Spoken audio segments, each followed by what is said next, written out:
فرماتے میں گیا, میں نے کہا چلو میں دعا کرتا ہوں جا کے.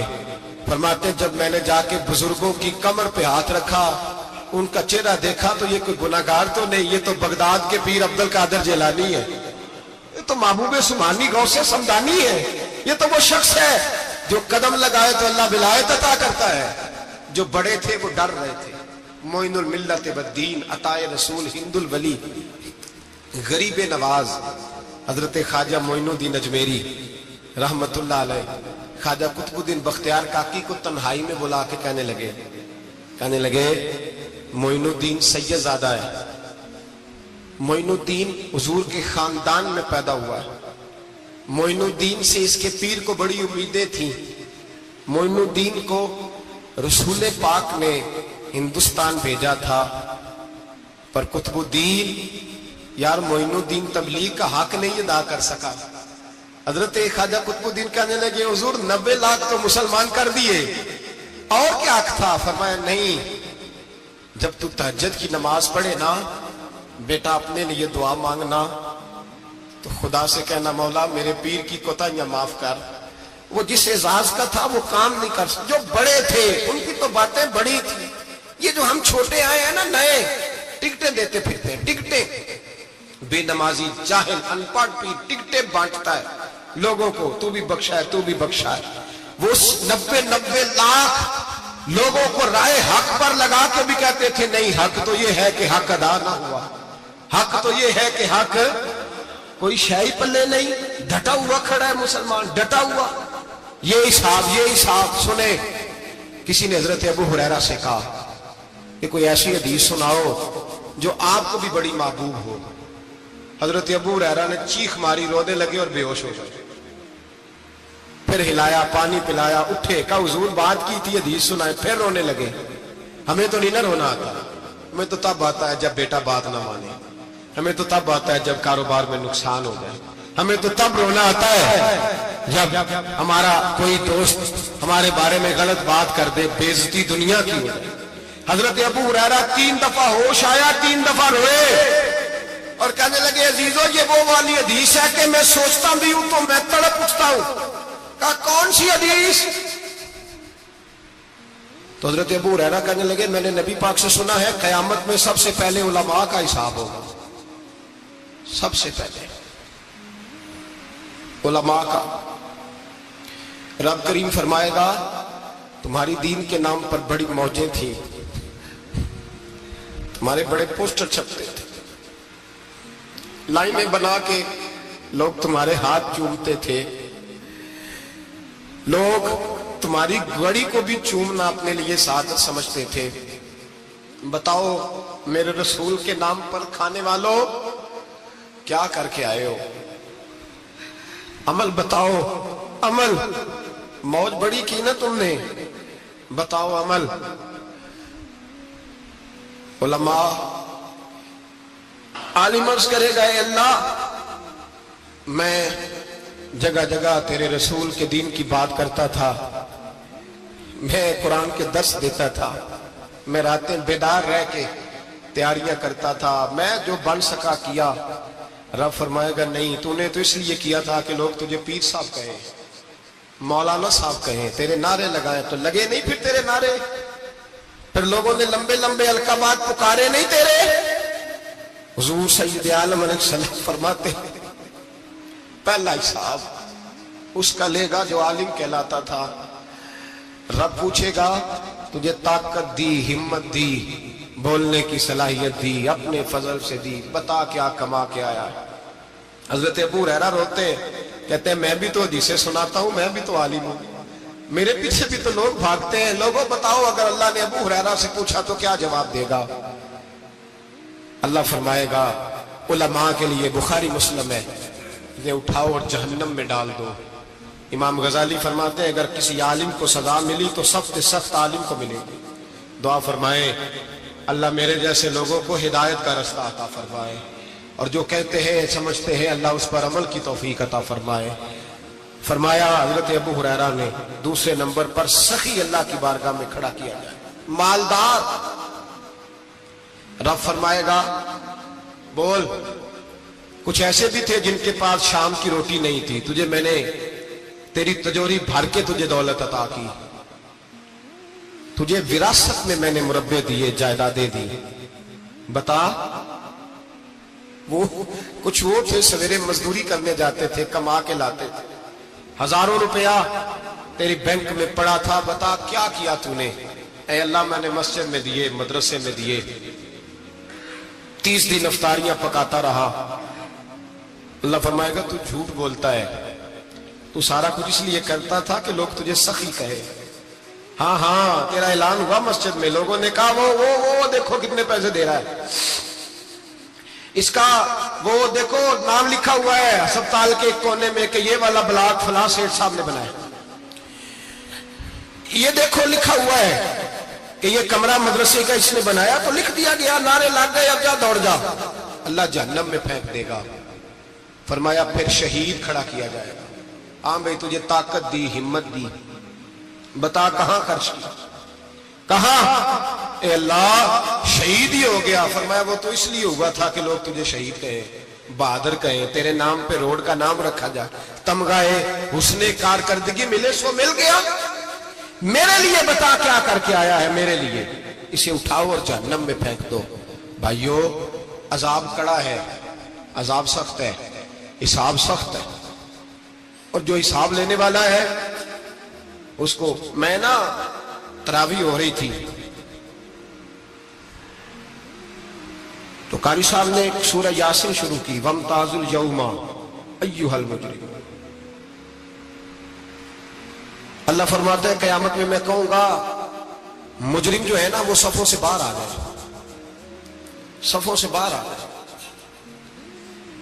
ایک ہمارے فزکس کے ٹیچر ہوتے تھے تو بڑی سخت چھڑی مارتے تھے، تو جب وہ قد بھی بڑا تھا، جلال بھی بڑا تھا، اور اصول بڑے اچھے انسان تھے لیکن سخت تھے، تو مجھے یاد آتا تھا کہ جب وہ سویرے آ کے کہتے جس نے کام نہیں لکھا وہ باہر نکل آئے۔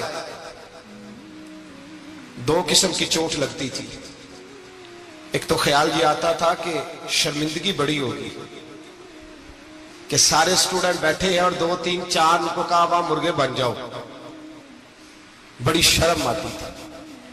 اور پھر جب وہ مارتے تھے تو اتنا سخت مارتے تھے کہ کئی کے دن تکلیف رہتی تھی، بتایا نہیں جاتا تھا۔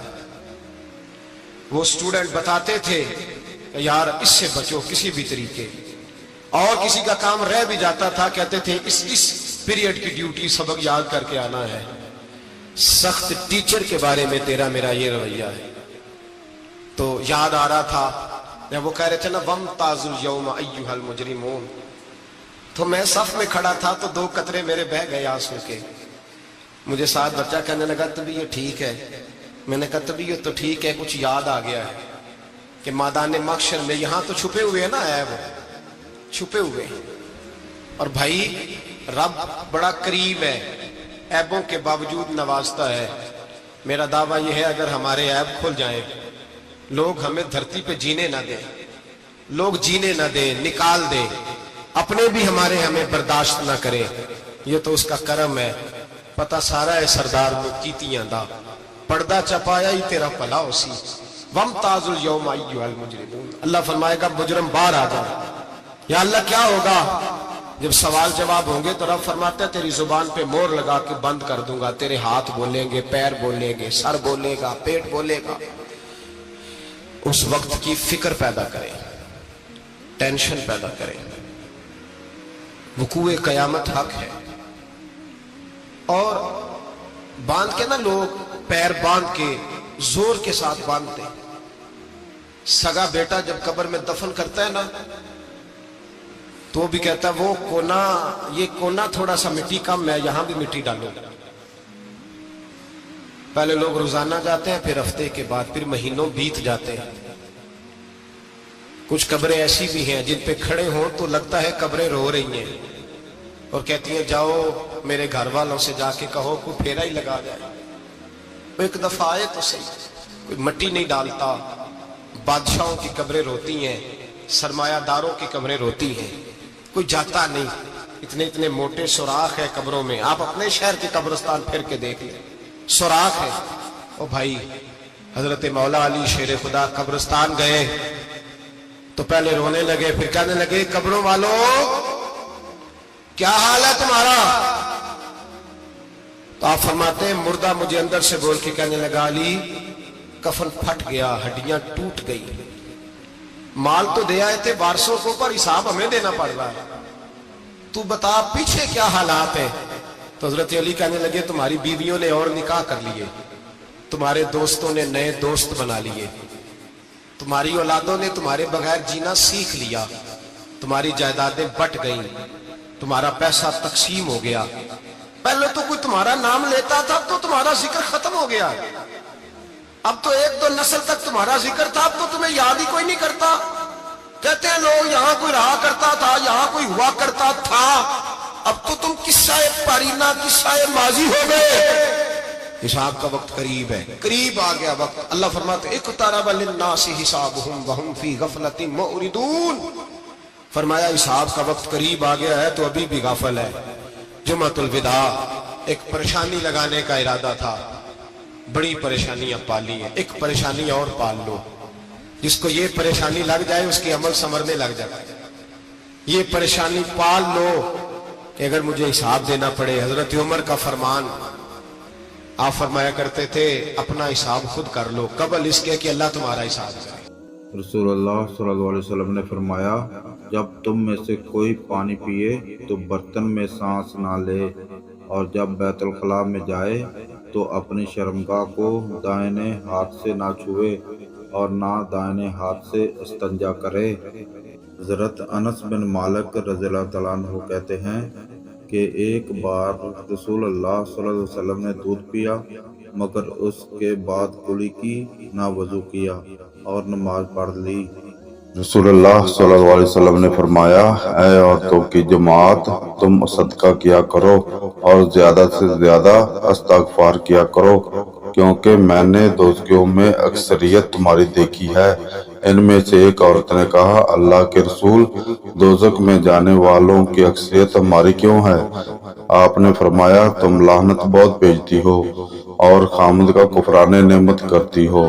میں نے عقل و دین میں کم ہونے کے باوجود عقل مند شخص پر غالب آنے میں تم سے بڑھ کر کسی کو نہیں دیکھا۔ اس نے پوچھا اے اللہ کے رسول، عقل و دین میں کمی کیا ہے؟ آپ نے فرمایا عقل میں کمی یہ ہے کہ دو عورتوں کی شہادت ایک مرد کے برابر ہے، یہ تو ہوئی عقل کی کمی۔ اور وہ حیض کے دوران میں کئی راتیں اور دن گزارتی ہیں کہ نماز نہیں پڑھتی اور رمضان میں بے روزہ رہتی ہیں، تو یہ دین میں کمی ہے۔